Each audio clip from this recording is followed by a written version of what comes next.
Hello everyone welcome to Odisha Vidya academy hope आपण मैंने बहुत भले थे देखो आज आम Odisha civil service prelims exam date उपर डिस्कसन करवा कि आपंकर नोटिफिकेशन केबे आसीबो कि आपण 27 अक्टोबर रे प्रिलिम्स एग्जाम होगा पाई जाउची। तो देखो यहाँ है पूर्व वर्षर पीडीएफ जोटा कि 29/8/2023 रिलीज कराइला जोटा कि 29 अगस्त 2023 कि आपंकर 15/10/2023 संडे रे आपंकर प्रिलिम्स एग्जाम होगा पाई जाउची। तेणुक निहाती भाव से 40 ରୁ 45 डेज देते पूर्वर जनई कि आपंकर प्रिलिम्स एग्जाम 15 अक्टोबर 2023 होगा जाऊँगी जे तापर पिलाने सीरीयस होगी आपंकर प्रिलिम्स एग्जाम पढ़ापढ़ी करते। तेणुक एथर केबे आसो जहाँफल कि पिलामध्ये टिके माने आसो कि जोश आसो कि हाँ आम प्रिलिम्स एग्जाम पढ़ा। तेणुक देखूँ आपंकर ए वर्षर जो नोटिफिकेशन केबे आसो प्रिलिम्स डेट्र तो नेक्स्ट वीक तो आपंकर नेक्स्ट वीक्रे से रिलीज करें कि आपंकर 27 अक्टोबर हम तो मिनिमम से 40 दिन समय देवे 40 ରୁ 45 डेज तो मिनिमम देवे कहीं देखो ओएसएससी आपको 30 डेज समय दूसरी बिफोर प्रिलिम्स एग्जाम कंडक्ट करने। तेणुक यहाँ आपंकर ओडिशा सिविल सर्विस तो निहाती भाव 40 ରୁ 45 दिन समय को टाइम देवे पिलामानकु जनइवाई। तेणुक निहाती भाव आप नेक्स्ट वीक आप आशा करिपरिबा कि आपंकर प्रिलिम्स एग्जाम डेट्र नोटिफिकेशन आसीजिवो कि आपंकर केबे एग्जाम होगा जाउची। तो तापर देखो आपण मैंने कौन करेंगे देखो आम तैयारी करछु ओसीएस प्रिलिम्स आपंकर मक टेस्ट तैयारी होती जोटा कि आपको बहुत हेल्प करिवो। तो यहाँ है मक टेस्ट 2 आपंकर आज मक टेस्ट 3 अपलोड कर दिया वेबसाइट आप जोटा कि ओडिशा विद्या एकेडमी आप ओडिशा विद्या एकेडमी आप आज मक 3 रो अपलोड कर दिया ऑलरेडी मक 1 मक 2 कंप्लीट हो गलानी। आउ एक पीडीएफ रे आकर प्रिंट करके जमी एग्जाम दिखती सेमती एग्जाम देवे पूरा घड़ी लगे कि मतलब 2 आवर कंप्लीट हो कि ना कारण से आप भाविया पड़ो ये क्वेश्चन को जब आप अटेम्प्ट करेंगे तो निहाती भाव 3 ରୁ 4 मिनिट आप समय ने कि कौटा आपंकर ठीक हम कौटा भूल हम। तेणुक आप जदि टाइम जदि न लगे तो आप 3 घंटा केमती पड़े आप जानीपारे तो सेठी भी एग्जाम भी से भाया हम। तेणुक आप कौन करेंगे ना जदि आप मक टेस्ट दौरान निहाती भाव गोटे घड़ी यूज करूँ कि मत 2 आवर को फिनिश करार अच्छी ताने निजक प्रिंट आउट करदे कि आप 4 घंटा 5 घंटा पर जाकि सल्व कले माने 10टा क्वेश्चन आप सल्व करदे पलि गले कौट बुलाबुली करके आसी पुणी आ 5टा क्वेश्चन सल्व कले तो निहाती भाव जब से भाया करेंगे तो किसी महत्व रही आपंकर मक टेस्ट दबार। तो बहुत पिला भी से भाया करते कि बर्तमान मक टेस्ट देवाई बसवे तो 10टा मक टेस्ट देदेवे तो मैंने 10टा क्वेश्चन आंसर करदे ताको बोरिंग लगे पुणी टे पलैजे बाहर को तापर पुणी आसिकी मैंने आधा घंटा पर पुणी 5टा क्वेश्चन करेंगे पुणी कथबार्ता करी करी मैंने गोटे दिन लगे से गोटे मक टेस्ट कंप्लीट करने फिर भी कंप्लीट हम ना। तेणुक जब आप मक टेस्ट दौरान तो होगला कौन आपंकर प्रिलिम्स क्लियर। तेणुक जो टाइमर लगातु टाइमर लगे आप प्रिलिम्स आप मक टेस्ट दिंतु जहाँफल कि आप गोटे लगे कि हाँ मुझे प्रिलिम्स माने मक टेस्ट दूची। तो जो मैंने भी आवेल करने चाहते ओडिशा विद्या एकेडमी आप को डाउनलोड करूँ और सेठी को आवेल करूँ जोटा कि आप रे ही मिल जाव। तापर देखो आपंकर ये पूरा टोटाली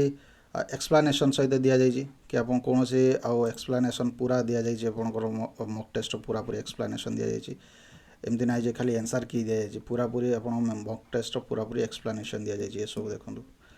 पूरा जहाँ भी क्वेश्चन मिली सब आपंकर एक्सप्लानेशन। तापर देखो आपंकर रिविजन नोट्स किसी दि जाइए आपंक आप्रे ओडिशा विद्या एकेडमी आप्रे जोटा कि बहुत हेल्प करिवो आउ एठारु ही क्वेश्चन आसो जो जरिया क्वेश्चन आसे तो से गुड़ाक ही क्वेश्चन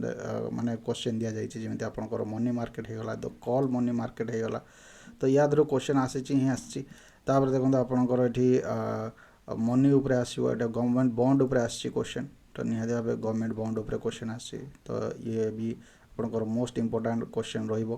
तापर देखो ये सब आपंकर बैंकिंग सेक्टर उपरे क्वेश्चन आसी तो बैंकिंग सेक्टर उपरे निहाती भाव ये क्वेश्चन रहिबो वर्ल्ड ट्रेड ऑर्गेनाइजेशन उपरे मोस्टली क्वेश्चन आसी तो ये सब money multiplier demand pull inflation तो ये सब क्वेश्चन आसी तो रिजर्व बैंक उपरे भी क्वेश्चन आसपे तो निहाती भाव ये सब दि जाइए। तापर एसएचजी उपरे अर्थर प्रीवियस ईयर क्वेश्चन आसला तो से गुड़ा सब दि जाइए। देखो आप पॉलिटी तो पॉलिटी तो गोटे मस्त भाव तैयारी करा जाइए तो देखो पॉलिटी जेटा माने पूरा कंसाइज नोट दि जाइए जोटा कि आप रिविजन रे साहाय्य करिवो तो निहाती भाव एटा आपको बहुत हेल्प करने एग्जाम पूर्व जदि आप आवेल करना निहाती भाव आवेल करूँ। पूरा थोरली दिखाई गोटे गोटे क्वेश्चन को एनालिसिस करा जोटा जोटा इंपोर्टेंट पॉइंट आपनकर कॉन्स्टिट्यूशन ऑफ इंडिया रे कोटा इंपोर्टेंट से जिनसे जाई प्रीएम्बल आपनकर कौन कौन आसी पारिबो क्वेश्चन तो से विषय सब दिखाई देखो तो बेरी केस आप केशवानंद भारती केस प्रीएम्बल कोटा कोटा इंपोर्टेंट सब दिखाई द पार्लियामेंट रे कोटा कोटा इंपोर्टेंट तो कौ पावर कौटे अणा बोरो कराइला तो से सब दिखाई लोकसभा कौन फीचर्स अच्छी आपणकर राज्यसभा कौन फीचर्स अच्छी ये सब दिखाई आर्टिकल 249 ऑफ द कॉन्स्टिट्यूशन तो निहत भाव जो मैंने भी एवेल करने चाहते तो जाकि एवेल कर तो प्रेसिडेंट पूर्ववर्षर क्वेश्चन आसला जे प्रेसिडेंट को केमती इम्पिचमेंट करा तो निहत भाव ये सब क्वेश्चन आपन को आसला तो जो मैंने मॉक टेस्ट एवेल करने चाहते ओडिशा विद्या एकेडमी ऐप को डाउनलोड करूँ ओडिशा विद्या एकेडमी ऐप तो सेठी आपण ये मॉक टेस्ट को पाई परिबे तापरे आपण टेलीग्राम ग्रुप रे जॉइन करंत हमर व्हाट्सएप ग्रुप गुटे तैयारी कराई जो व्हाट्सएप ग्रुप जोटी कि आपण नोट्स पाई परिबे किछि आपण करंट अफेयर्स रिलेटेड बहुत किछि पाई परिबे व्हाट्सएप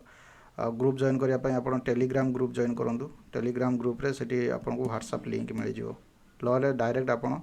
7008307994 रे आपण व्हाट्सएप करंतु आपण को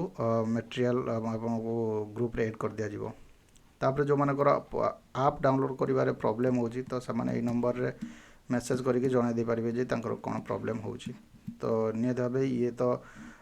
जो माने मॉक टेस्ट परचेस करना दे नियत भाबे देखंदु आपन कोडा भल लाउची क्वेश्चन आगे देख दियंतु मडी पूरा स्लाइड कर दोची जे क्वेश्चन कोन हबा आपन निजे देख पारिबे जे क्वेश्चन टा केमती कोन आछी से सब तो क्वेश्चन गुडा आपन देख दियंतु तापरे ये सब आपन देख देबे तो ये तो बहुत गुड़ा क्वेश्चन अच्छे आज मॉक 3 आज अपलोड हो तो तार भी से बड़ा बहुत आपड़ ओडिशा उपरे बेसी फोकस करूँ एथर ओडिशा रिलेटेड बहुत क्वेश्चन आसो ओडिशा रिलेटेड जो मैंने ओडिशा रिलेटेड क्वेश्चन को भूल करदे तो से फिल्म्स बाहर हो तो निहत भाव ओडिशा रिलेटेड को आप फोकस करूँ हिस्ट्री जोग्राफी और इकोनॉमी ओडिशार बहुत क्वेश्चन आसो एथर तो मॉक टेस्ट 3 रे भी आप ओडिशा रिलेटेड बहुत क्वेश्चन पाइबे जो पर्टिकुलर एरिया रे से टच कर तो निहत भाव से गुड़ा सब पाइबे तो एथर एनशिएंट इंडिया ओडिशा रे आपण मॉडर्न इंडिया ओडिशा रे ये सब क्वेश्चन आपन आसीबो तो निहत भाव ये तो आज डिस्कसन कि आपनकर एग्जाम केबे आसीबो मॉक टेस्ट विषय रे भी डिस्कसन हला तो आपनकर नेक्स्ट वीक रे आपनकर नेक्स्ट वीक रे आपन नोटिफिकेशन आसी जिवो कि एग्जाम हवा पई जाउची तो 27 अक्टोबर रे मोस्ट प्रोबेबली तो निहत भाव आप नेक्स्ट वीक रे आपनकर नोटिफिकेशन देखिपारे तापर गोटे नोटिफिकेशन आसले आपको बोधे जोश आसो कि हाँ आउ अल्प दिन अच्छे आपकी अच्छी पूरा सीरीयस होकर पढ़ापढ़ी स्टार्ट करेंगे तो निहत भाव वेट करूँ नेक्स्ट वीक को किंबा यही वीक रे मध्य आसपारे बहुत चांस प्रोबेबिलिटी बहुत अधिक अच्छी कि आपंकर आसपारे तो नेक्स्ट माने मैक्सिमम तांकर नेक्स्ट वीक रे टार्गेट अच्छी जे कि नोटिफिकेशन रिलीज करदे ना या पूर्व गणेश पूजा पूर्व से रिलीज करें तो ये तो आज डिस्कसन पुणी देखा नेक्स्ट वीडियो नेक्स्ट टॉपिक रोची थैंक यू धन्यवाद।